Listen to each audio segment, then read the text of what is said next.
This is Montego Bradley from Fans of Patrol, and you're listening to the Geek World All-Stars Podcast Network. Broadcasting very fast and very dangerous from the planet Malastare. You are listening to So Wizard. You're thinking people gonna die? The only podcast to make the Kessel Run in under 12 parsecs. There'll be no one to stop us this time.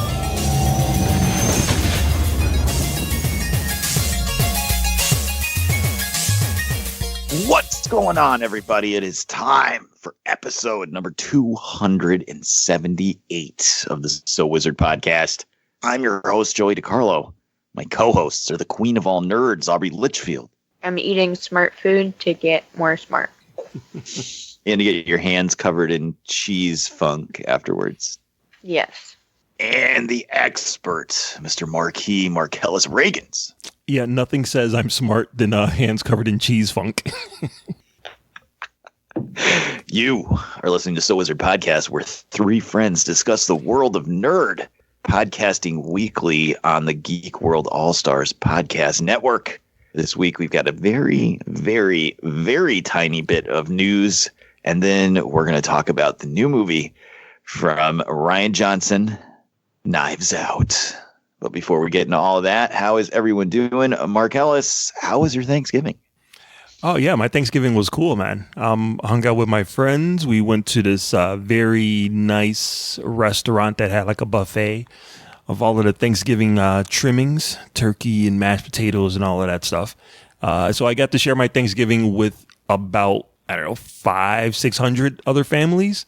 And I'm not going to lie, immediately I was looking for the room with the TV with the football on. That's for some reason, that's what I was looking for. They didn't have it there, but they had plenty of food. So it was cool. I had a lot of fun. Got to hang out with my friends, got to eat a lot of food.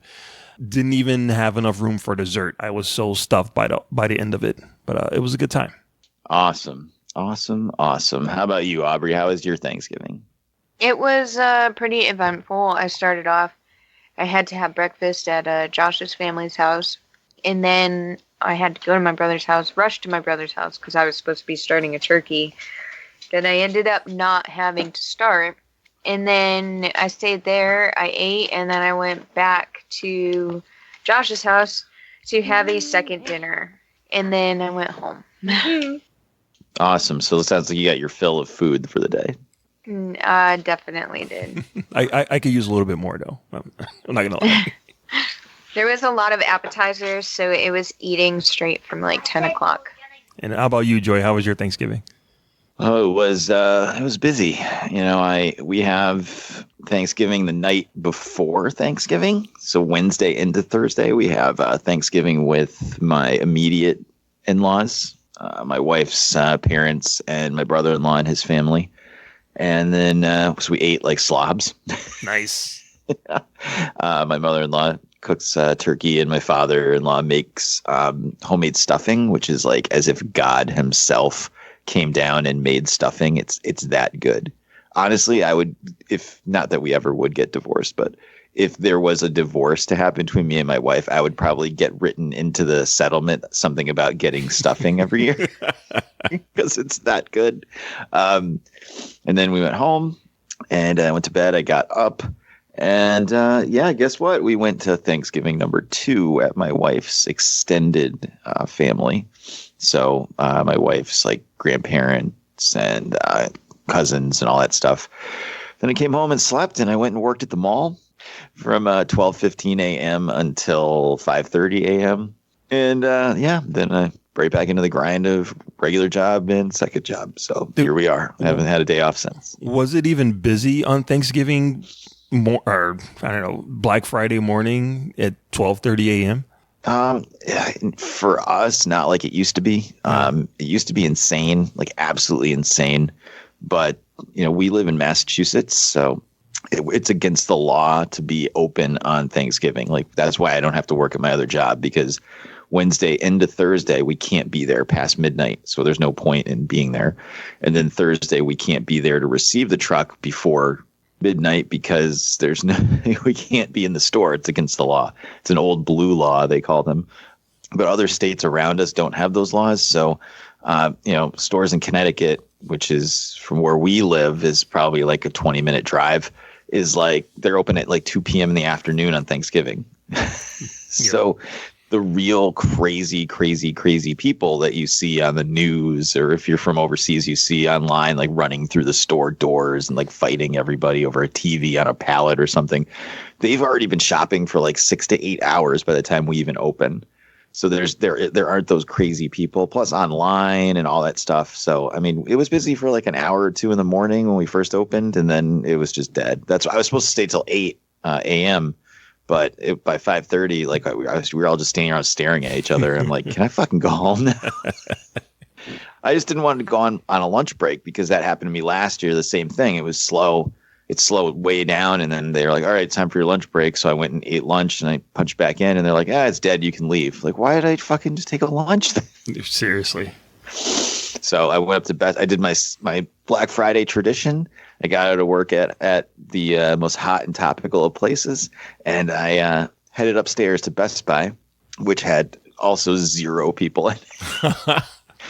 And I went and checked out the movies they had on sale. Unfortunately, I couldn't buy most of them because they were on my wish list already for Amazon, and I'm not allowed to purchase things there because someone else might buy them for me for Christmas. But I did get Avengers Endgame for $8 on Blu-ray. So nice. You didn't already own Avengers Endgame? No, I didn't, because I still don't have Captain Marvel, so I was trying to buy them in order, Gotcha. and then next thing I knew, it was December.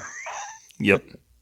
But so it was $8. So I grabbed that. They had a zillion copies of everything that was on sale, so they weren't even close to selling out, and there was no one there. So it was in and out in 3 minutes, and I went home. Nice. Yeah, I still haven't bought Captain Marvel yet. I don't give a shit. It's only $8 right now on Amazon. So yeah, I guess I'll have to buy. I'm a completist, so I guess I have to get it. But yep, I'm in no hurry. Brie Larson forever.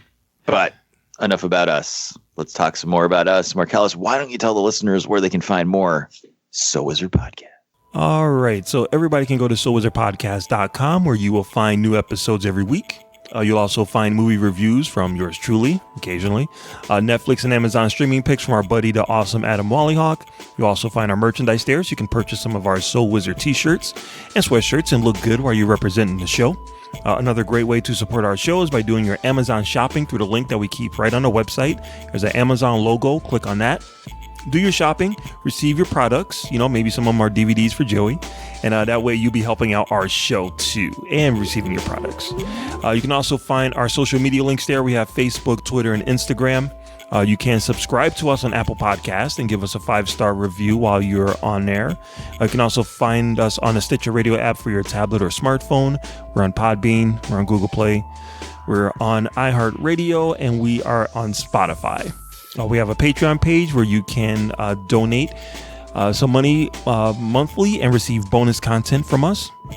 We also have a YouTube page with plenty of videos, mostly put up from Adam Wallyhawk, talking about a whole bunch of different things, including our coverage of the conventions. Shout out to everybody in a Geek World All-Stars podcasting network. Back to you, Joey.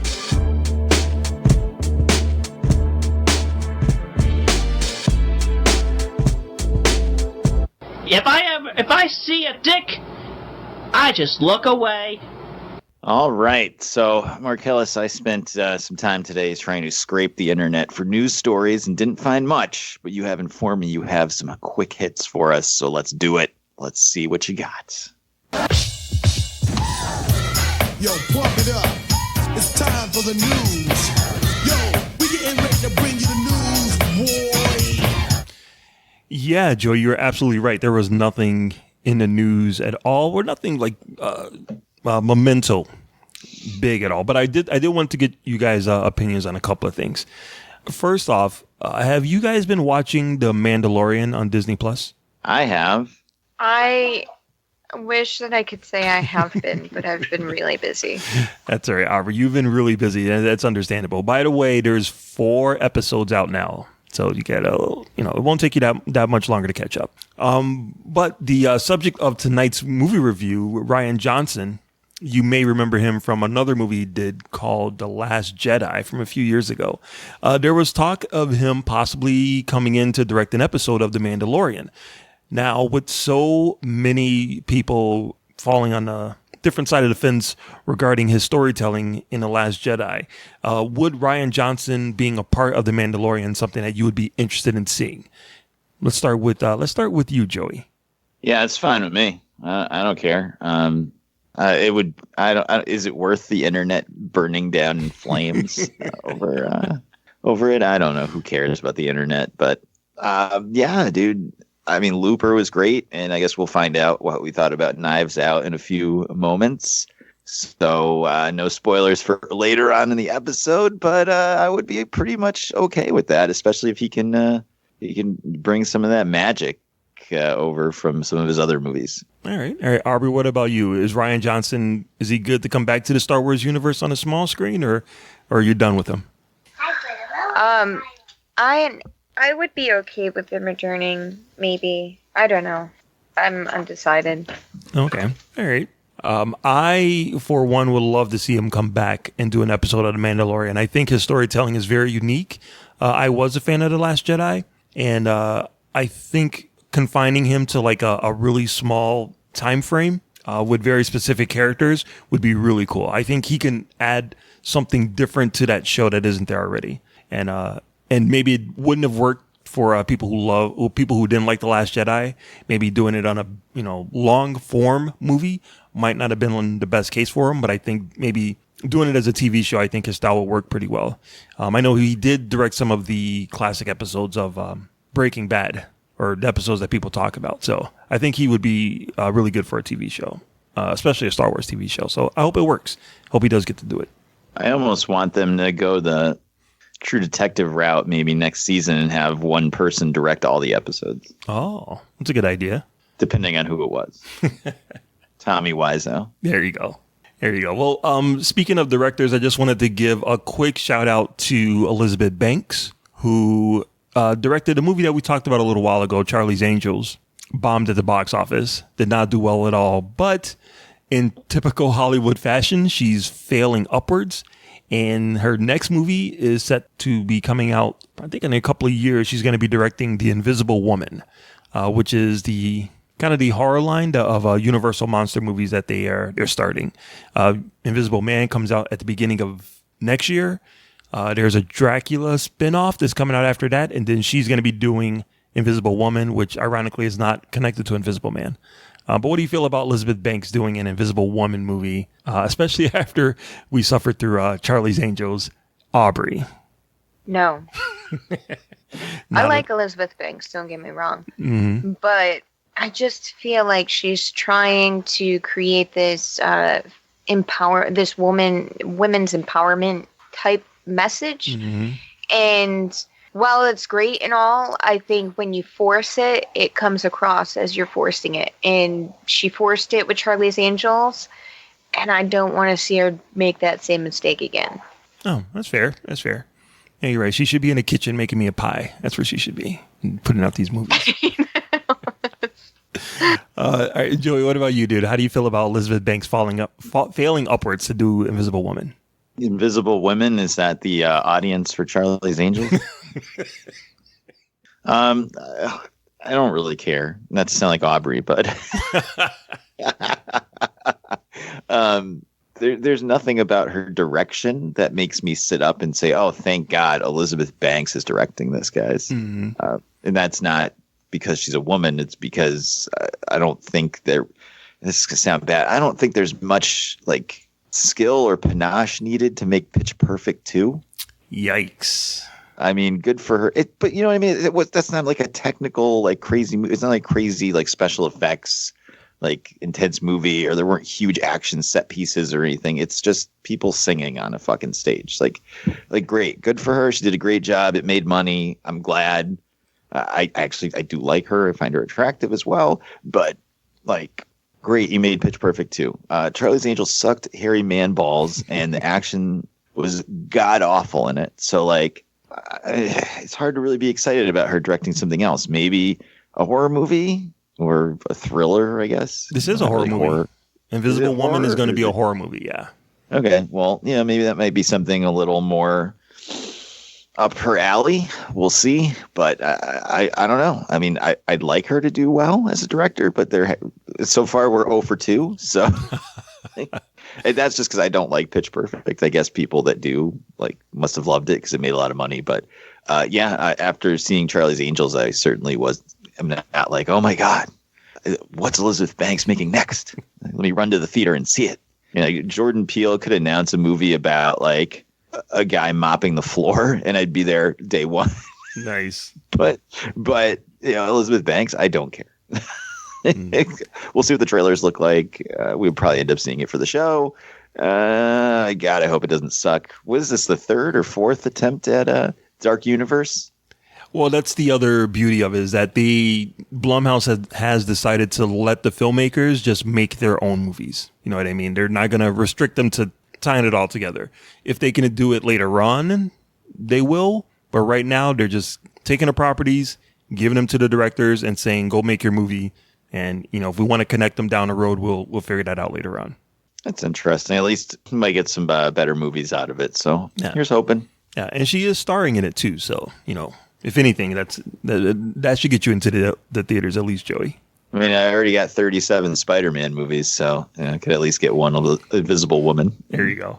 And then a second shout out to another director, Josh Trank, who, I mean this seriously. He's on Letterboxd, and he gave Fantastic Four 2 stars on his Letterboxd account. And wrote a nice little review of it too, of how shitty of an experience it was for him to make that movie. So shout out to him for recognizing what he did and kind of owning up to it and having a little fun with the fans. So just because of that, just the fact that he seriously gave that movie 2 stars, I'm a Josh Trank fan right now. And that was only his second movie, so good for him. What the fuck was the name of that other movie he made? Shit, I can't remember the name of it. It was... oh shit! Seriously, that's what I'm saying. They had superpowers and they were filming themselves, and I can see the movie in front of me. Chronicle. There you go. Yeah. Well, that was good. So who knows? We'll see. Yeah. Okay. And the one last thing I just wanted to ask you guys: if you can get one piece of merchandise with Baby Yoda on it, what would it be? A sweatshirt. Sweatshirt. All right, Joey. What about you? Filter for my eyes so I don't have to see 10,000 Baby Yoda memes throughout my Facebook feed. Should Baby Yoda have a name, or are we just going to be stuck calling him Baby Yoda forever? How about Fred? Baby Yoda. I think even if they announce a name, he's still going to be called Baby Yoda by the internet. Yeah. I don't think Disney had an idea what they were doing when they created him. I mean, I think they had a small idea, but the funny thing is all of the people who want Baby Yoda merchandise, they're not going to get it by Christmas, but they will get a nice cardboard box of what the Baby Yoda with the coupon in it. Yeah. No, they have really ugly T-shirts and stuff. So. Yeah, it's awful. It's awful. Coming to a hot topic near you. I don't know what you're talking about. I don't violate social media policies at my employer by talking about where I work. So it might be hot and topical there, but I don't know anything else about it. So that's pretty much it. That's pretty much all I had. Just a couple of really small things. And we're relaxed this week. I'm sure within the next 4 to 5 weeks, it's going to be nonstop craziness. But that's pretty much it for this week. Awesome. Well, we're going to take a quick break, and when we come back, we're going to talk all about Knives Out. Hey, this is Ken M. Padawan J. Coach Duffy from the Ocho Duro Parlay Hour podcast. Every week, the ODPH is talking sports, movies, TV, comics, and more. It's always a parlay of topics on each episode.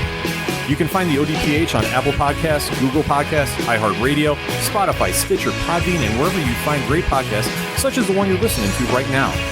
Don't forget to check out OchoDuroParlayHour.com, where you can find the links to all of the ODPH social media accounts, links to the bands whose music you hear each week on the show, hashtag 607 podcast info, and parlay points, our companion blog section of the show.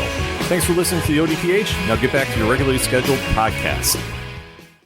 All right, and we're back.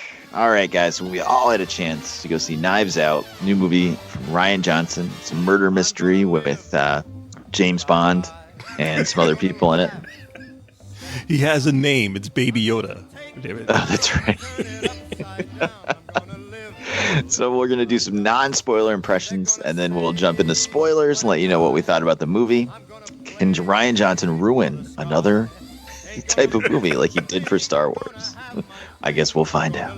So let's see. What did we think about Knives Out, Aubrey? It was okay.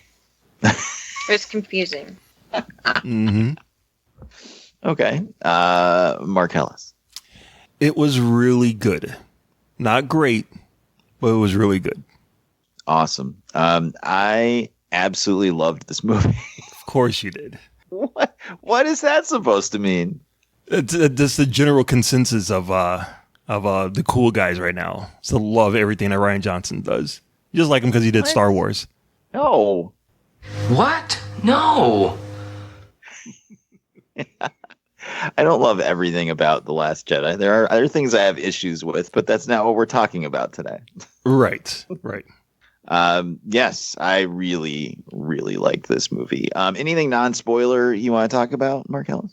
It's very hard to talk about this movie without spoiling it, and I will tell you that I didn't read anything about it other than seeing the 2 previews that came out for the movie. So, and I'm really glad that I stayed that way. So I will say that if you haven't seen it yet, do not read shit about the movie and just go enjoy it. But anything non-spoiler you wanted to mention, Mark?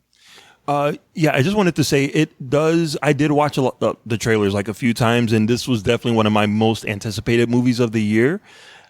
It's a really good murder mystery, and it does a really good job of playing with your expectations of what a murder mystery should be.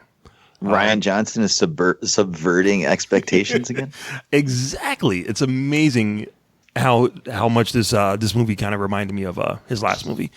But yeah. I say if you want to see like a really good murder mystery and one that knows what it is and knows what it's trying to do, then definitely check it out. This was on my very, very highly anticipated movies of the year, and I was a little bit disappointed, but I think that says more about me than it does about the movie. What about you, Aubrey? Any non-spoiler impressions? No.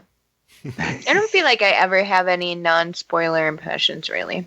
It's very hard for most movies to talk about them without spoiling like anything. And people are so freaking like sensitive about spoilers sometimes that it's just like you don't even know what you want to say. You know, right now I'm going to say that it took place in Massachusetts. Yeah, that's right. And there were Massachusetts state police cars in it, and was filmed in Marlboro. So a friend of mine had sent me pictures of like, oh, they filmed at this building, and then that was the building that something happened at in the movie. I was just about to say what happened. I realized we were there. You go. I was about to say what happened. We were in non-spoilers, but so it just freaks us out. Me and Janine, my daughter, when we went to see it, we're talking about this. Like it just freaks us out, and it's like, wait, what? Massachusetts? What? Stadies? What? Mm-hmm. Stadies are what we call state police officers in Massachusetts. Sorry. I know. I called myself a masshole the other day, and people like lost their minds. They thought it was hysterical. Like, really? Wow. Huh. So yeah, that was pretty cool. But there's just no way to talk about this without spoilers. So Mark, drop the drop and let's do it. Let's spoil Knives Out. Spoiler alert! I had seen the future and I had to prevent it. All right, let's get some things that we liked the movie. Marcellus, what did you like about Knives Out? I absolutely loved all of the performances. I thought every starring person in here, I thought did a really good job. Especially, I forgot the guy's name. The guy that played General Zod in the Superman movie. Michael Shannon. Michael Shannon, yes. He was fantastic. I thought he was really good. I really bought his character. Of course, Ana de Armas is just like, you know, I think she was my woman crush of the year like 2 years ago. She was just 2 years ago. She was the consensus woman crush of the year. Me and you agreed on it. That's right. Yeah, that's right. She was so hot that she broke the movie Blade Runner 2049. And just to recap that, like, why would Ryan Gosling even care about like any of the other things going on in the movie? Like, go find this baby. All right, here's the baby. I'm going back home to my hot robot girlfriend. Exactly. Anyway, you may continue. I liked her performance. I thought she surprisingly is actually the star of the movie. That I did not see coming at all. I thought it was. That's what I was talking about the trailers. That like they didn't I had no idea that she was going to be such a big part of the movie. No, me either. Especially with a cast like that. I'm like, oh, okay, so there's all of these big names, and then there's her who's, she's a name, but she's not like a big name. And she's actually pretty much the star of the movie, which is good for her. Good for her. So yeah, I loved all the performances. I love Rian Johnson's style. I love the way that he frames his shots. I love the editing. I really like the technique of the movie. It's the story that I had a few issues with, and there's a few characters in there that I thought I was hoping to get a little bit more from. Well, I loved the movie. I echo what you said, Mark. Like, all the acting was fantastic. I thought the script was great. It was hilarious at times and scary at times and really smart at times. It does get a little convoluted at the end. Yeah. I thought Daniel Craig was really good in it. Yeah, he was really good. I thought that foghorn leghorn accent was going to drive me nuts after a while, but the more he did it, the more I actually enjoyed it. I say. Yeah, I mean, I really just enjoyed the movie. Obviously, Ana de Armas is amazing, and I would watch her read the phone book. Thankfully, we only had to watch her be in a good movie. Yeah, it was awesome. Aubrey, what do you think? The filming style kind of reminds me of that other movie that we saw. Charlie's Angels. No. The Room. The one where they're trying to kill the bride. New wife. Mm-hmm. Ready or Not. Mm-hmm. Yeah, Ready or Not. It reminds me of Ready or Not. Like, just, I don't know why. It's like the filming style and the atmosphere. Maybe it's just kind of like old-timey. They both take place in a big mansion with a smoking hot chick as the main character. Maybe that's them. You're right, Aubrey. That filming style, it's very like not orangey, but it has like a very warm, intimate feeling, like a very dark autumn colorization of the movie. So yeah, I had a very intimate feeling when Ana de Armas was on screen. I thought as much as I love her, she's not like dolled up in this movie at all. She looks very like Girl Next Door. Even better. She's still hot. But she was doing like press. I was just like, what the fuck? I love illegal immigration now.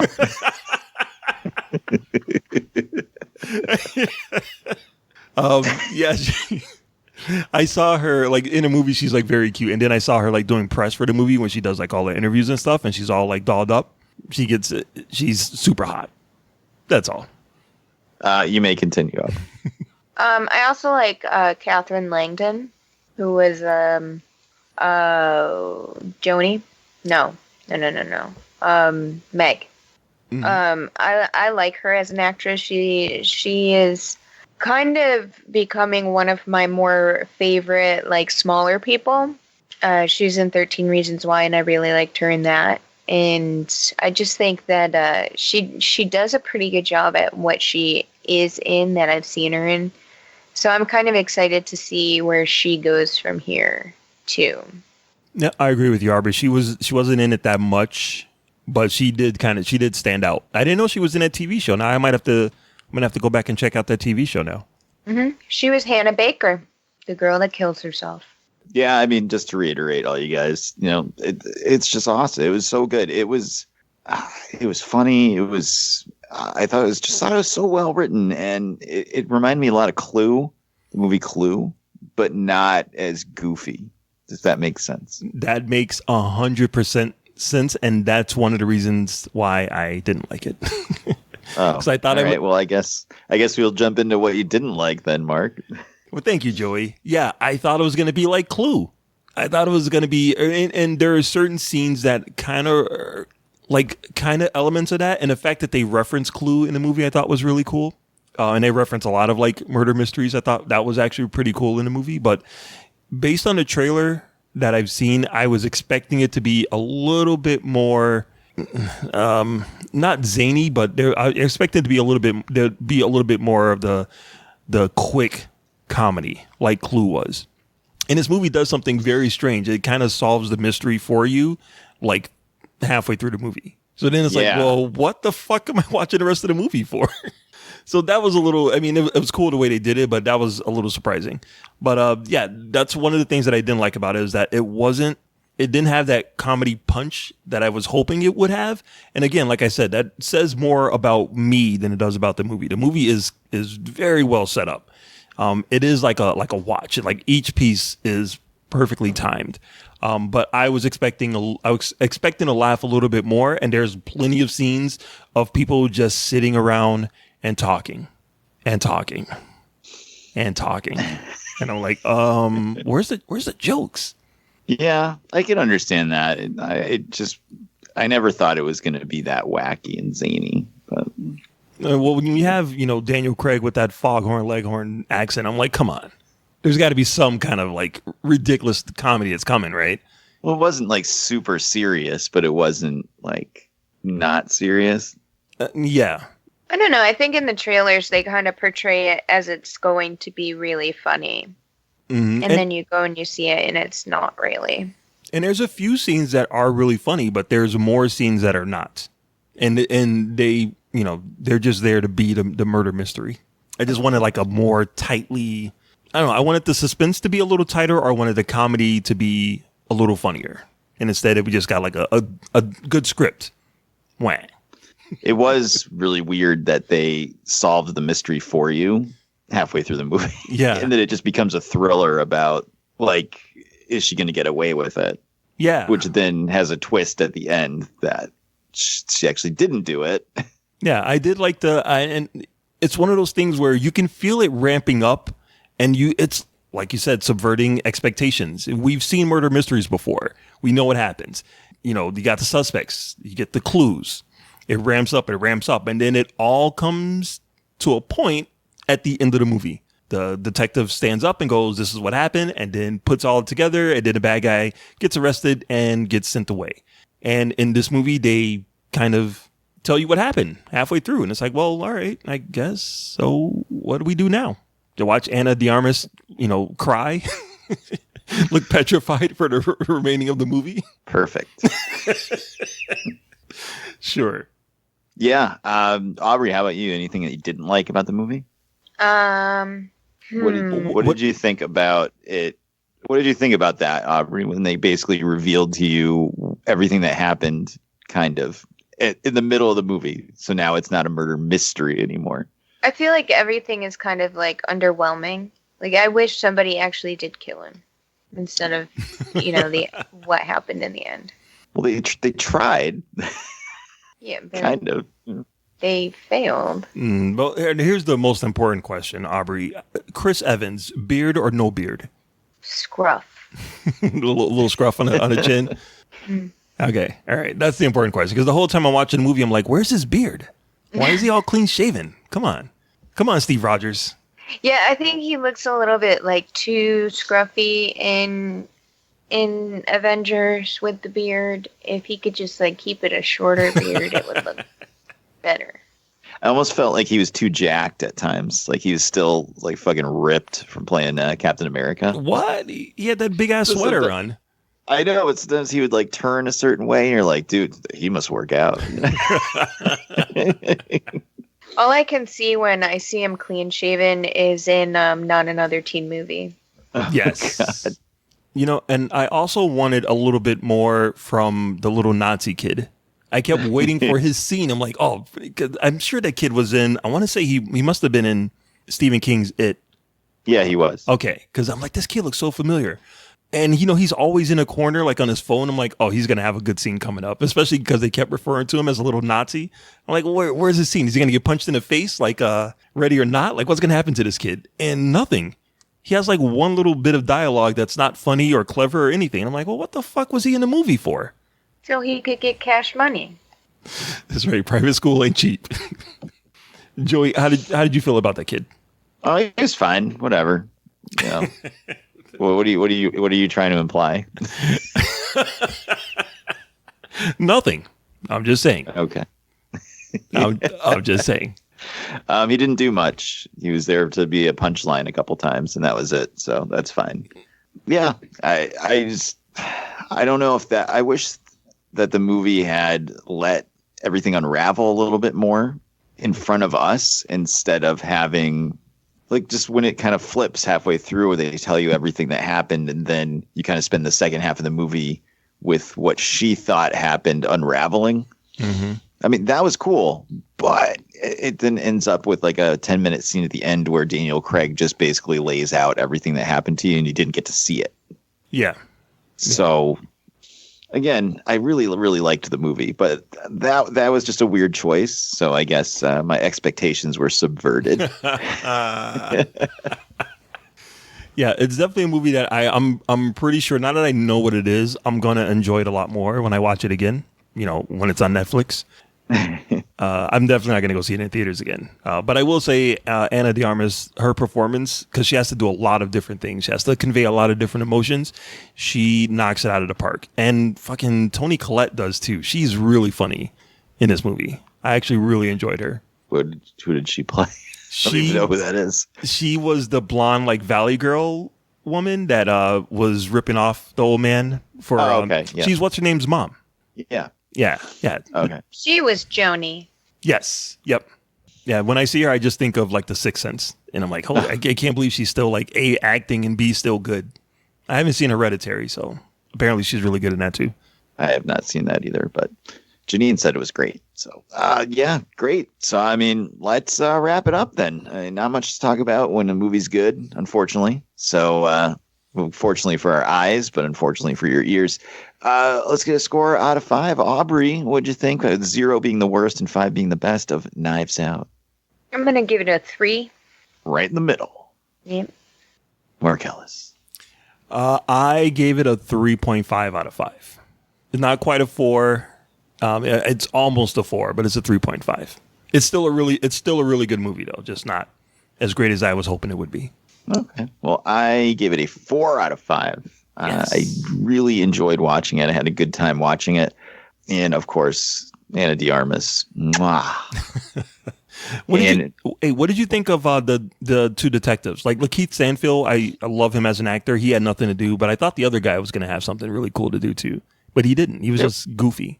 What'd you think of that? They had some funny lines, but they were just kind of there. Yeah, they were just there. How are you gonna put Lakeith Stanfield in the movie and just have him be there? Give him something.